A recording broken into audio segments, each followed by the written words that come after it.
Сәлеметсіздер ме балалар? Бүгін біздің каналымызда математика 2-ші сыныптың 14-ші сабағы. Сабақтың тақырыбы бір таңбалы сандарды разрядтан аттап қосу кестесі. Бірінші тапсырма. А нұсқасы. Бос ұяшықтарға тиісті сандарды қой. Екі таңбалы сандардың қосылғыштарын ата. Үлгі. 11 бұл 9 бен 2 немесе 2 мен 9 сандарының қосындысы. Әрі қарай 8 бен 3-тің, 7 мен 4-тің, 6 мен 5 сандарын қосындысы. Әрі қарай 12 саны, 9 бен 3 санның қосындысы, 8 бен 4 санның, 7 мен 5 санның және 6 мен 6 санның қосындысы. Әрі қарай 13 саны, 9 бен 4 санның, 8 бен 5 санның және 7 мен 6 сандарын қосындысынан шығады.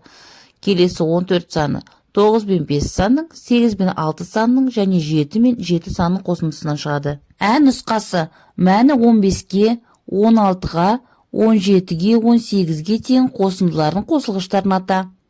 Енді 15 санның қосылғыштары ол 7 бен 8 және 9 бен 6.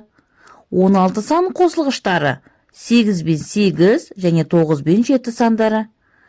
17 санның қосылғыштары 9 бен 8, 8 бен 9. Ал 18 санның қосылғыштары 9 бен 9 сандары. Екінші тапсырма. Әр бағандағы теңдіктерді салыстыр, қорытынды жаса.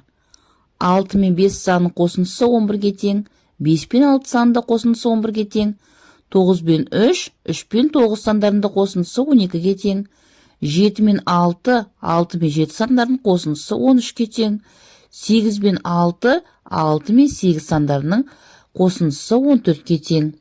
Бұдан шығатын қорытынды балалар қосылғыштардың орны ауысса да қосындының мәні өзгермейді. Келесі үшінші тапсырма. Берілген теңдіктерді пайдаланып, әрбір қатардағы қосындылардың мәнін қалай табады? Бірінші қатарға назар аударыңдар. 5 пен 5-тің қосындысы 10-ға тең. Келесі қосынды 6 мен 5 саны. Бұл жерде бірінші қосылғыш бір санға артқан, демек қосындының мәнінде бір санға артып отырады. Енді бұл жерде 6 мен 5-тің қосындысы 11, 7 мен 5-тің қосындысы 12-ге тең, 8 мен 5-тің қосындысы 13, 9 мен 5-тің қосындысы 14-ге тең болады.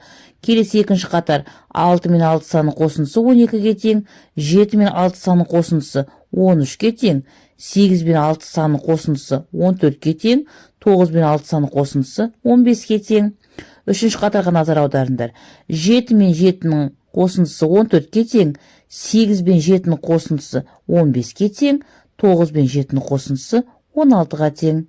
Соңғы төртінші қатардағы қосылғыштарға назар аударыңдар. 8 бен 8-нің қосындысы 16-ға тең, 9 бен 8-нің қосындысы 17-ге тең. Төртінші тапсырма.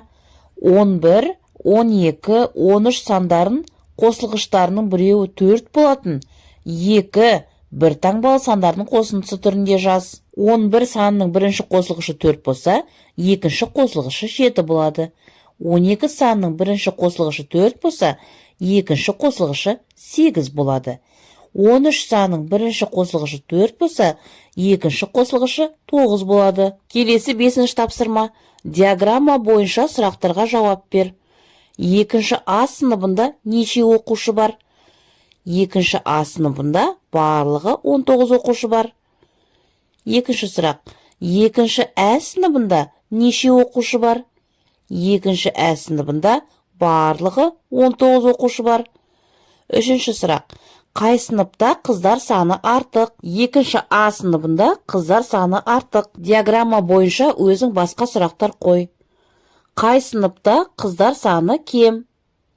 Екінші Ә сыныбында қыздар саны кем. Қай сыныпта ұлдар саны артық?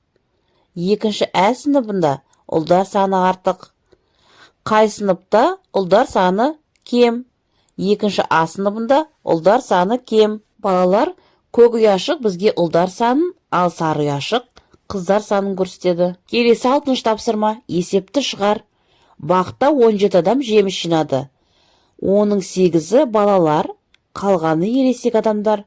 Бақта неше ересек адам жеміс жинады? Алдымен балалар есептің берілген жазып аламыз. Бізде белгілі барлық адамның саны, яғни 17. Балалар 8 екен. Ересектің саны белгісіз.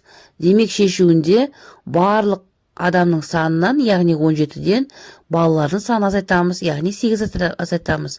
Сонда 17 мен 8-дің айырмасы 9-ға тең. Демек жауабы 9 ересек адам жеміс жинаған екен. 7-ші тапсырма.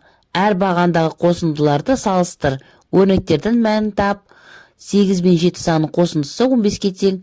7 мен 8 санының қосындысы 15-ке тең. 9 мен 7 санының қосындысы 16-ға тең. 7 мен 9 санының қосындысы 16-ға тең. 9 мен 8 санының қосындысы 17-ге тең. 8 мен 9 санының қосындысы 17-ге тең. 8 мен 5 санының қосындысы 13-ке тең. Және 5 мен 8 санының қосындысы 13-ке тең. Бұл жерде балалар қосылғыштардың орнын ауысса да қосындының мәні өзгермейді. Соңғы 8 тапсырма балалар. Өрнектердің мәнін өз суретіме орналастырып, мақалды оқы. Осы мақалдың мағынасын қалай түсінесің? 9 мен 8 санының қосындысы 17-ге, 6 мен 8 санының қосындысы 14-ге, ал 4 мен 8 санының қосындысы 12-ге тең. Енді балалар мақалды құрастыру үшін бәрін ретімен қойып шығайық. Сонда бізде ата баланың қорғаны деген мақал шықты. Ата баласын, яғни өзінің ұрпағын жаман әдеттен, жаман қылықтан, жамандықтан әрдайым қорғап жүреді. Баласының тәрбиелі, өте білікті азамат болып өсуіне өзінің үлесін қосады. Осымен бала сабақ аяқталды. Соңына дейін көргендеріңе рахмет.